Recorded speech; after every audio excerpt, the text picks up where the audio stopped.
जय Jagannath. आसतु tarot card माध्यम जानिबा 2024 मसीहा अगस्ट मास 8 तारिख गुरुवार केमिति रहिबो 12टी राशि व्यक्ति मानकर दिन कौन रहिबो फलाफल मु संक्षेप रे कहबी। जय जगन्नाथ।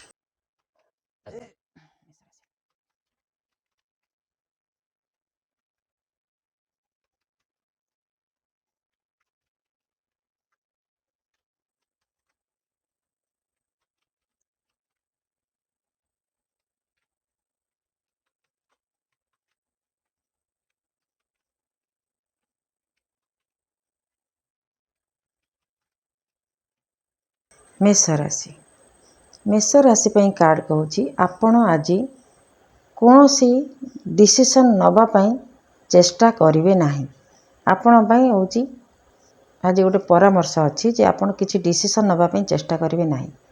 कहीं ना जदि आपण आज किसी डिसीजन नियंती ताहले आपण जेमती अंध भलिया डिसीजन नेबे जोटा कि पर मुहूर्त आपण पाई असुविधा सृष्टि करिवो।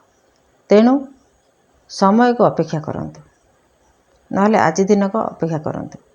कौन सी दस्खत करें किंबा डील क्या सागर करें।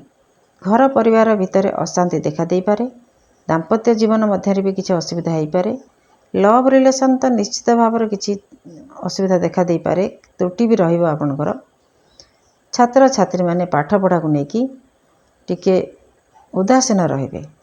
व्यवसायी माने व्यवसाय रे धीर मंथर गति रे काम करिवे।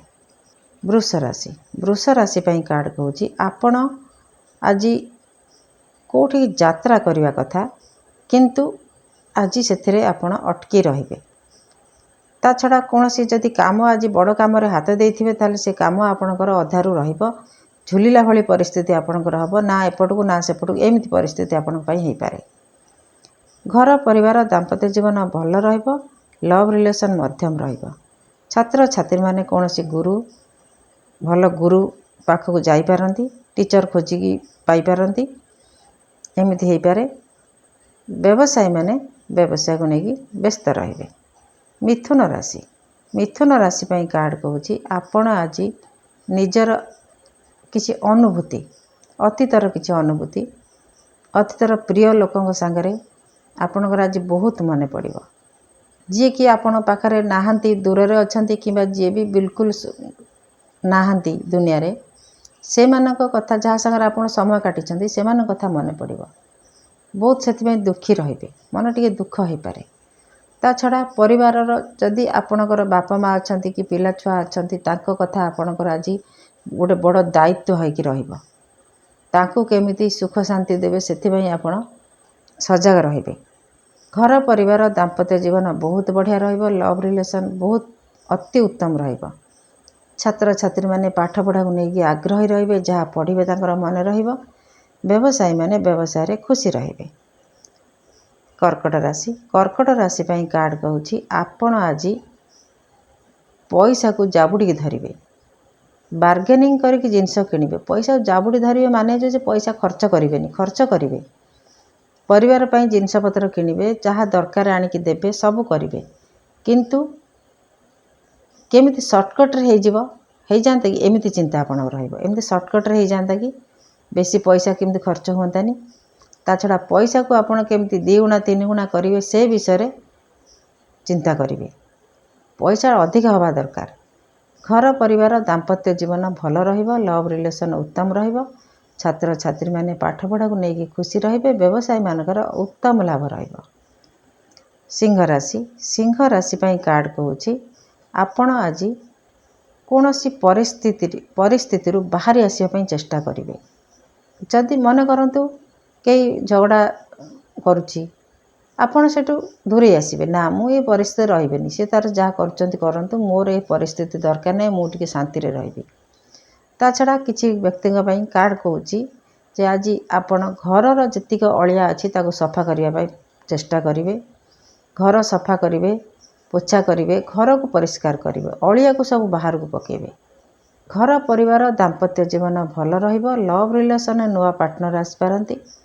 छात्र छात्री माने नुआ नुआ बही आड करिवे पाठ पढ़ारे। व्यवसायी माने व्यवसाय को नुआ ढंग रे केमिति କରିବେ ଚଳେଇବେ ସେଥିପାଇଁ ଚେଷ୍ଟା କରିବେ। କନ୍ୟା ରାଶି ବ୍ୟକ୍ତି ଆପଣ ଆଜି ପ୍ରତ୍ୟେକ କଥାରେ ନ୍ୟାୟ ଅନ୍ୟାୟ କଥା କହିବେ। ଏଇଟା ଅନ୍ୟାୟ, ଏଇଟା ନ୍ୟାୟ, ଏଇଟା ଠିକ୍, ଏଇଟା ଭୁଲ। ଆପଣ କିନ୍ତୁ ନିଜେ ସେମିତି ଠିକ୍ ରହିବା ଉଚିତ। କାର୍ଡ଼ କହୁଛି ଆପଣ ଅନ୍ୟକୁ କହିବା ପୂର୍ବରୁ ନିଜେ ଠିକ୍ ରହିବା ଉଚିତ। ନିଜେ ସବୁଥିରେ ଯଦି ନ୍ୟାୟ କରୁଥିବ ତାହେଲେ ଅନ୍ୟକୁ ଆଙ୍ଗୁଳି ଦେଖେଇବ। ଯଦି ଆପଣ ଠିକ୍ ନୁହନ୍ତି ତାହେଲେ କାହାକୁ ଦେଖେଇବେ ନାହିଁ, ଆଉ କାହାକୁ କିଛି କହିବେ ନାହିଁ। ଯଦି କହିବେ ତାହେଲେ ଆପଣଙ୍କୁ ଅସୁବିଧା ସମ୍ମୁଖୀନ ହେବାକୁ ପଡ଼ିବ। ଘର ପରିବାର ଦାମ୍ପତ୍ୟ ଜୀବନ ମଧ୍ୟମ ରହିବ। ଲଭ୍ ରିଲେସନ୍ ଚଳନୀୟ ରହିବ। ଛାତ୍ରଛାତ୍ରୀମାନେ ପାଠପଢ଼ାରେ ବ୍ୟସ୍ତ ରହିବେ। ବ୍ୟବସାୟୀମାନେ ସଚ୍ଚୋଟ ନୀତିରେ ବ୍ୟବସାୟ କରିବେ।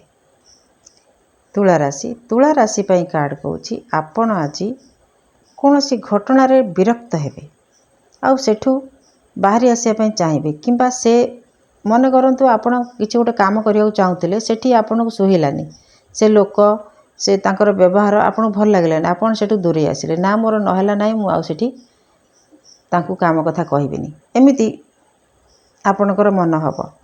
ଆଜି ଦିନକ ପାଇଁ ଘର ପରିବାର ଦାମ୍ପତ୍ୟ ଜୀବନ ମଧ୍ୟମ ରହିବ। ଦାମ୍ପତ୍ୟ ଜୀବନରେ ବି କିଛି ଖିଟିମିଟି ହୋଇପାରେ।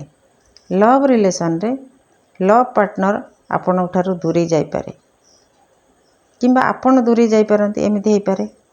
ଛାତ୍ରଛାତ୍ରୀମାନେ ପାଠପଢ଼ାରୁ ଅବହେଳା କରିବେ ପାଠପଢ଼ାରେ। ବ୍ୟବସାୟୀମାନେ ବ୍ୟବସାୟଠୁ ଦୂରେଇ ରହିବାର ସୂଚନା ମିଳୁଛି। ବିଛା ରାଶି ପାଇଁ କାର୍ଡ଼ କହୁଛି ଆପଣ ଆଜି ଯେମିତି ସର୍ଟ ଟେମ୍ପର ହେଇକି ରାଗିଯାଆନ୍ତି, ସେମିତିଆ ନୀତି ଆପଣଙ୍କର ଆଜି ରହିବ, ଯେଉଁଥିରେ କି ଛୋଟ ଛୋଟ ଭୁଲରୁ ବଡ଼ ପରିଣାମ ହେଇଯିବ। ପରିଣାମ କିନ୍ତୁ ବଡ଼ ହେବ, ଭୁଲ ଛୋଟ ଛୋଟ, ଏମିତି କିଛି ଭୁଲ ନ କରିବା ପାଇଁ କାର୍ଡ଼ ଦ୍ୱାରା ଆପଣଙ୍କୁ ସୂଚନା ଦିଆଯାଉଛି। ଯେ ଉଦାହରଣ ଦେଇକି ମୁଁ କହୁଛି, ମନେ କରନ୍ତୁ ଆପଣଙ୍କର କିଛି ଛୋଟିଆ ଜିନିଷଟେ କିଏ ଭାଙ୍ଗିଦେଲା। ଆପଣ କହିବେ ମୋର ସେ ଜିନିଷଟା ଭାଙ୍ଗିଦେଲା, ମୁଁ ତାର ଏଇ ଜିନିଷଟା ରଖିଛି, ତାକୁ ଆଜି ଫୋପାଡ଼ି ଦେବି ପାଣିକି। ଏମିତି ଯେମିତି ସାଙ୍ଗେ ସାଙ୍ଗେ ବଦଲା ନେଇଯାଆନ୍ତି, ସେମିତି ନୀତି ଆପଣଙ୍କର ରହିବ। ସର୍ଟ ଟେମ୍ପର ହେଇକି ଗୋଟେ କିଛି କରିଦେବ, ଯାହା କରିବେ ଆଗ ପଛ ଭାବି କରିବା ଉଚିତ। କାର୍ଡ଼ କହୁଛି ଏଇଭଳି ପରିସ୍ଥିତି ହେଇପାରେ, କିନ୍ତୁ ଆପଣ ଚାହିଁଲେ ଯଦି ଆଗରୁ ଜାଣିଗଲେ ସତର୍କ ହେଇକି ଆପଣ ତାକୁ ସୁଧାରି ନେଇପାରିବେ। ଘର ପରିବାର ଦାମ୍ପତ୍ୟ ଜୀବନ ମଧ୍ୟମ ରହିବ। ଲଭ୍ ରିଲେସନ୍ ଚଳନୀୟ ରହିବ। ଛାତ୍ରଛାତ୍ରୀମାନେ ପାଠପଢ଼ାକୁ ନେଇକି ସତର୍କ ରହିବା ଉଚିତ। ବ୍ୟବସାୟୀମାନେ ବ୍ୟବସାୟରେ ଧ୍ୟାନ ହଟେଇବାର ସୂଚନା ମିଳୁଛି। ଧନୁରାଶି ବ୍ୟକ୍ତି ଆପଣ ଆଜି ବହୁତ ଖୁସି ରହିବେ। ଯେମିତି ଗୋଟେ ବଡ଼ କାମ କରୁଥିଲେ କିନ୍ତୁ ସଫଳତା ଛୋଟ ଆପଣଙ୍କୁ ମିଳିଛି, ହେଲେ ବି ଆପଣ ଖୁସି ଅଛନ୍ତି। ବିଲକୁଲ କିଛି ହେଉନଥିଲା, ଏବେ ତ କିଛି ହେଲା, ଏଇ ଖୁସି ଆପଣଙ୍କ ମନରେ ରହିବ। ପରିଶ୍ରମର ମୂଲ୍ୟ ଆପଣ ବୁଝିପାରିବେ। ତା ଛଡ଼ା ପରିବାରର ବ୍ୟକ୍ତିମାନେ ଆପଣଙ୍କ ଖୁସିରେ ବି ଖୁସି ହେବେ। ଦାମ୍ପତ୍ୟ ଜୀବନ ଭଲ ରହିବ। ଲଭ୍ ରିଲେସନ୍ ଖୁସିରେ କଟିବ। ଛାତ୍ରଛାତ୍ରୀମାନେ ପରିଶ୍ରମର ମୂଲ୍ୟ ବୁଝିବେ। ବ୍ୟବସାୟୀମାନେ ବ୍ୟବସାୟରେ ଲାଭବାନ ହେବେ। ମକର ରାଶି ପାଇଁ କାର୍ଡ଼ କହୁଛି ଆପଣ ଆଜି ଟିକେ ଦୁଃଖୀ ରହିବେ। ଭୟାଳୁ ମନ ଆପଣଙ୍କର ରହିବ। ମନ ଭିତରେ ଗୋଟେ ଅଜଣା ଭୟ ରହିବ। ମନେ କରନ୍ତୁ ଆପଣ ଏମିତି କିଛି କାମ କରୁଛନ୍ତି, ଘରେ ପରିବାର କାହାକୁ କହିନାହାନ୍ତି, ମନ ଭିତରେ ଆପଣଙ୍କର ଭୟ ରହିବ। ପରିବାର ବ୍ୟକ୍ତି ଜାଣିଦେଲେ କି ନିଜକୁ ନିଜେ ଦୋଷୀ ଭଳି ଆପଣ ଅନୁଭବ କରିବେ। ଘର ପରିବାର ଦାମ୍ପତ୍ୟ ଜୀବନ ଭଲ ରହିବ। ଲଭ୍ ରିଲେସନ୍ ମଧ୍ୟମ ରହିବ। ଛାତ୍ରଛାତ୍ରୀମାନେ ନିଜେ ପରିଶ୍ରମ କରିବେ ପାଠପଢ଼ାରେ। ବ୍ୟବସାୟୀମାନେ ନିଜେ ପରିଶ୍ରମ କରିବେ, ବ୍ୟବସାୟ କାମରେ ଶାରୀରିକ ପରିଶ୍ରମ କରିବେ। କୁମ୍ଭ ରାଶି ବ୍ୟକ୍ତି ଆପଣ ଆଜି ବହୁତ ଭଲରେ ସମୟ କାଟିବେ। ଆପଣଙ୍କ ଘରେ ଖୁସିର ସମୟ ରହିବ। କେହି ନୂଆ କୁଣିଆ ଆପଣଙ୍କ ଘରକୁ ଆସିପାରନ୍ତି। ଆପଣ ଯାହା ଚାହିଁବେ ତାହା କରିପାରିବେ। ହାତ ପାହାନ୍ତାରେ ଯେମିତି ଆପଣଙ୍କୁ ସବୁ ମିଳିଯିବ ସେମିତି ଲାଗିବ। ଘର ଭିତରେ ଶାନ୍ତି ଶୃଙ୍ଖଳା ଯେହେତୁ ରହିବ, ବାତାବରଣ ଆପଣଙ୍କର ବହୁତ ଅନୁକୂଳ ରହିବ। ଦାମ୍ପତ୍ୟ ଜୀବନ ଲଭ୍ ରିଲେସନ୍ ଉତ୍ତମ ରହିବ। ଛାତ୍ରଛାତ୍ରୀମାନେ ପାଠପଢ଼ାକୁ ନେଇକି ଖୁସି ରହିବେ। ବ୍ୟବସାୟୀମାନଙ୍କର ଅତି ଉତ୍ତମ ଲାଭ ରହିବ। ମୀନ ରାଶି ବ୍ୟକ୍ତି ଆପଣ ଆଜି ନିଜକୁ ଦକ୍ଷତା ପ୍ରତିପାଦନ କରିବାର ସମୟ ପାଇବେ। ନିଜେ କେତେ ଦକ୍ଷ, କେତେ କାମ କରିବାର କ୍ଷମତା ଆପଣଙ୍କର ଅଛି, ଆପଣ କ'ଣ କରିପାରନ୍ତି, ସେମିତି କିଛି ପ୍ରତିପାଦନ କରିବାର ସମୟ ପାଇବେ। ଆଉ ଏମିତି କେମିତି ଆପଣଙ୍କର ନିଜକୁ ନିଜର ସମ୍ମାନ ରକ୍ଷା କରିବେ, ସେଥିପାଇଁ କାର୍ଯ୍ୟ ବ୍ୟସ୍ତ ବି ରହିବେ ଯେ ମୋର କେମିତି ମୁଣ୍ଡ ତଳକୁ ନ ହେଇଯାଉ, ମୁଁ ଠିକ୍ ଠିକ୍ କାମ କରିକି ଦେଖେଇଦିଏ। ଏମିତି ଆପଣଙ୍କର ମନର ଧାରଣା ରହିବ। ଘର ପରିବାର ଦାମ୍ପତ୍ୟ ଜୀବନ ଭଲ ରହିବ, ଲଭ୍ ରିଲେସନ୍ ଉତ୍ତମ ରହିବ। ଛାତ୍ରଛାତ୍ରୀମାନେ ପାଠପଢ଼ାକୁ ନେଇକି ଖୁସି ରହିବେ। ବ୍ୟବସାୟୀମାନେ ସୁଚାରୁ ରୂପେ ବ୍ୟବସାୟ ଚଳାଇବେ।